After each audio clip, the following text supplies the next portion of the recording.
Dear Sipra, I'm so sorry to read that you are going through this fear and anxiety, and I can understand that it has been affecting your daily life. It's advisable that you seek professional help, as this fear and anxiety can worsen if you don't get help, and it can get really bad.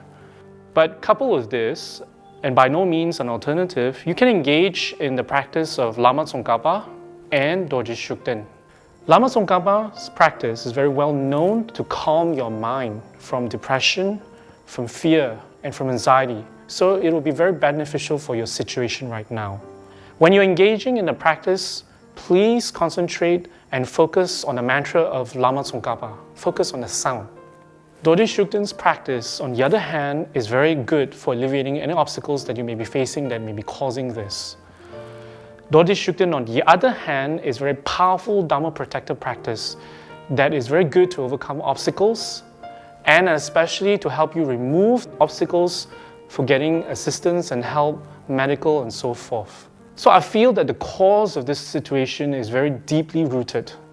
Therefore, it would be advisable for you to do both methods, to seek professional help and to engage in Lama Tsongkhapa's practice and Dorje Shukden. Coupled together, they have a better chance of solving your situation than if you did it by yourself. I hope this helps. This is Pastor David Lai. Thank you.